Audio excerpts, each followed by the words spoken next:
we've talked a lot on this show about the challenges parents are facing right now, about the state of our education system in Washington, about the crazy gender ideology and political ideology being forced on kids in some of our public schools. And thankfully, you have some parents who are like, enough is enough, who are willing to speak out about the crazy, who are willing to push back, to show up at school board meetings. So one of those parents who absolutely has had enough and who absolutely has taken it upon herself to raise red flags about some of these things, but then to parent her kids in a way where they're equipped to deal with some of this, where if they're hit with gender or whatever political ideology at school, she's talked to them about it and they're equipped to handle it. And I think that's great. The interesting part of this interview, however, is sort of getting into where does parenting to protect your kids from indoctrination cross a line into maybe indoctrination yourself as a parent. So our guest on Sundays with Subscribers was Stacey Manning. She is co-author of a book called Raising Conservative Kids in a Woke City. And before she even came in, the title of that book was sort of struck me as Raising Conservative Kids. And Stacey Manning very much admitted in our interview that she is raising her kids to be conservative. She wants her kids to believe what she believes.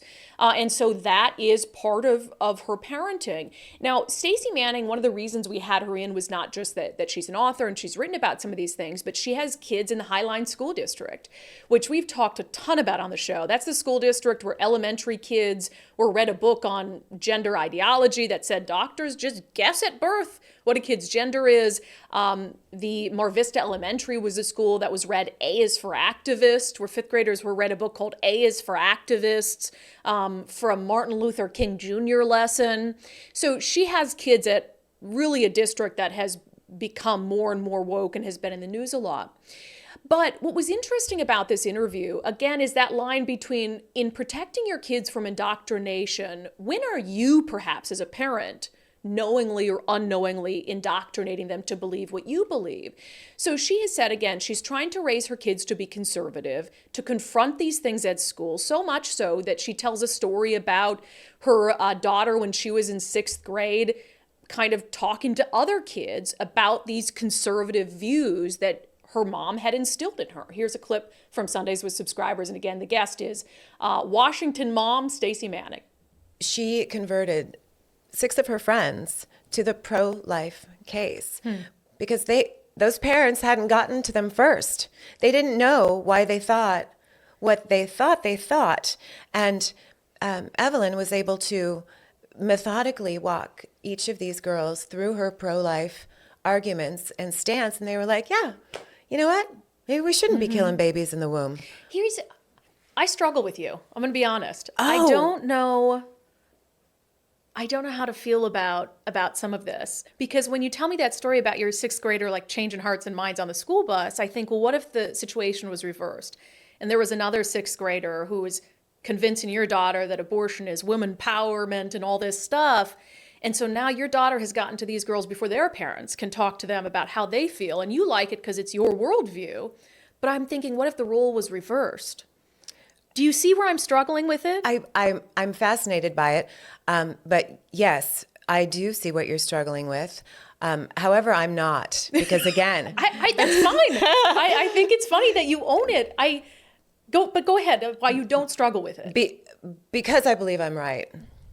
There it is. But you also have a lot of lefty parents who believe they're right, that their kids should be taught that, gender is completely fluid in school and that they can take their kid to a drag show and stuff. And they're like, and I think they're wrong. But none of those things are actually based in reality or point towards human flourishing. Yeah. Not killing your baby as a woman and that baby not being dead are good things. Mm-hmm. To you. Correct. To you. They're overarchingly good things. Yeah. And I've said this before. This is getting deep. I'm pro-choice up to fetal viability. That is an issue that I feel like reasonable people can disagree on. Because what is your personal stance on abortion? Not at all, not ever? We can we can reasonably disagree Right. on it. My position is that I'm entirely pro-life. And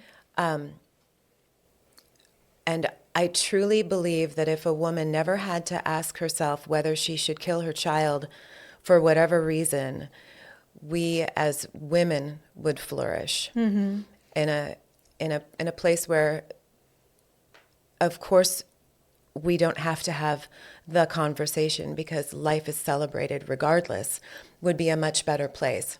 As a political move, as a Christian woman, the compromise, in my opinion, at this juncture is a pill a day after to preventing implantation.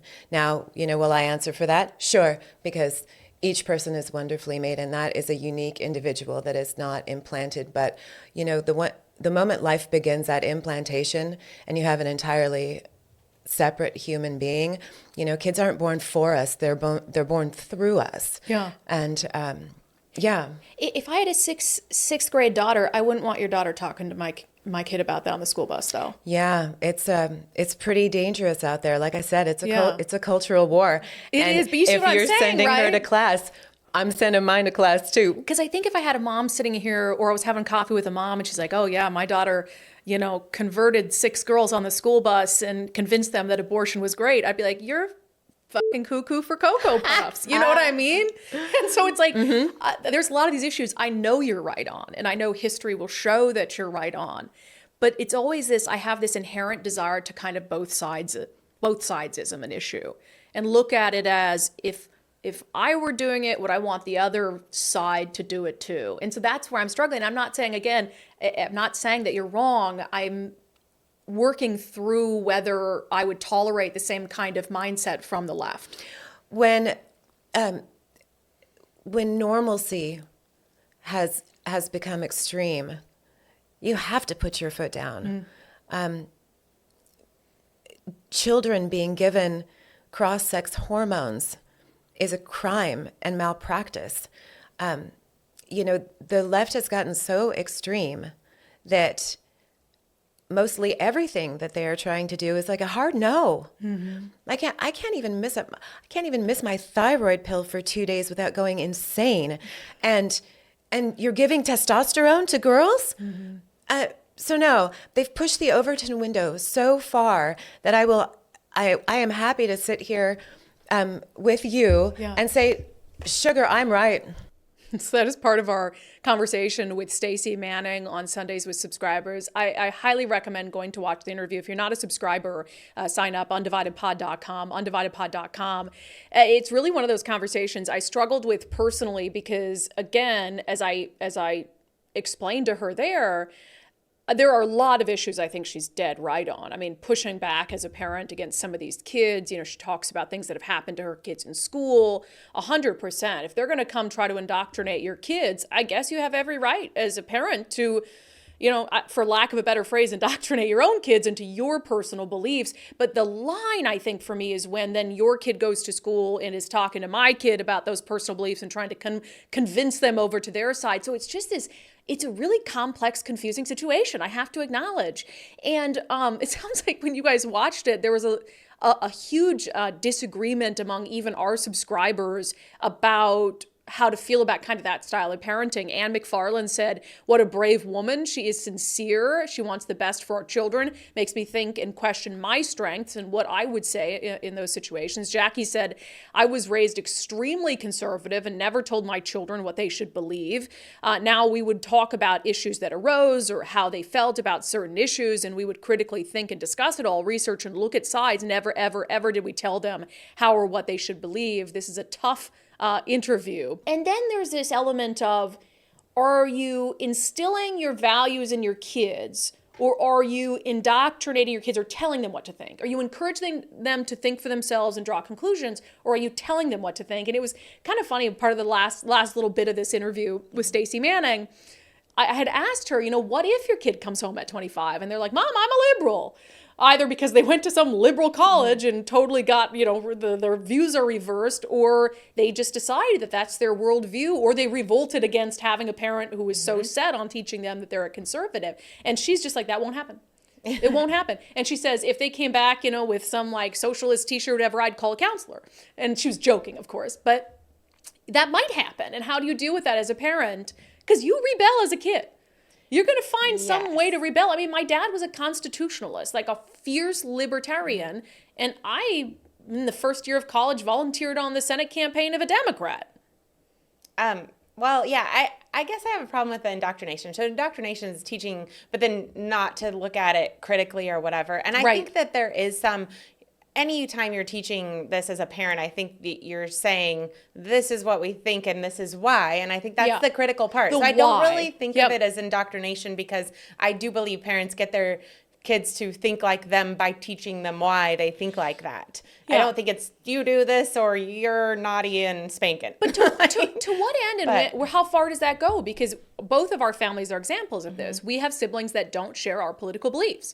So we all went out into the world, we lived our lives, and we've all arrived at these various places. I mean, I have some, like my sister and I, our political beliefs are pretty aligned. But like my mom's a Bernie bro.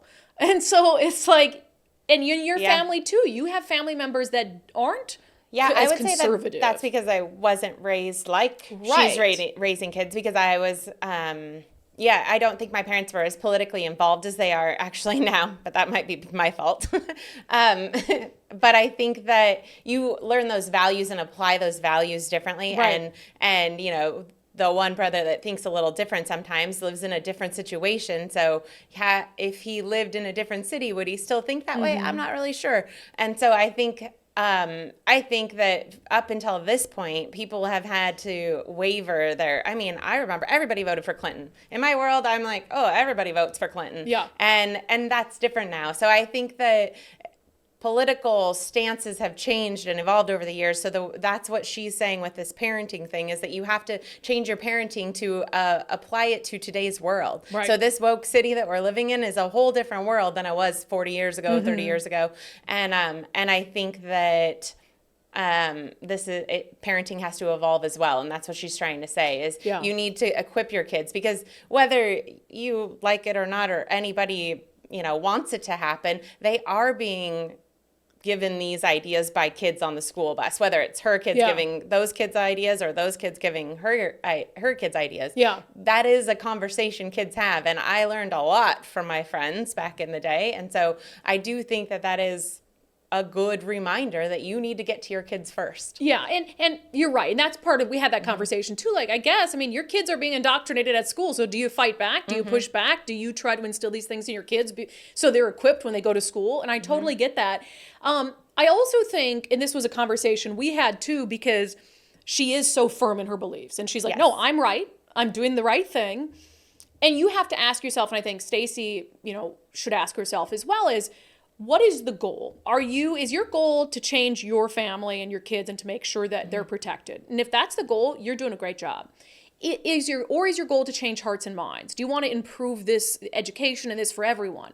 If your goal is to change hearts and minds, then you have to be concerned with how people who don't think like you think about this, how independents, moderates, and even Democrats, how are they absorbing your message and what you have to say? Messaging. Right, your style of messaging. So if you want to just equip conservative parents with the tools they need to protect their own kids, you're doing a great job. And I think that crowd will absolutely listen to you. If you want to change hearts and minds, there might be, it might have to go further than, well, I'm right. You might have to make that argument in a more nuanced way to win that argument, to change hearts and minds. So she said she would answer a question like that for you, saying I'm right, or they won't, or whatever, and then you would push and make her defend it, and she did a good job defending it. Yeah, so she has those. I think the tools are there. It's just all in the messaging and how to really to get people to tune in for the whole message and not shut off after the first 5 seconds. Right. And so I think that's in this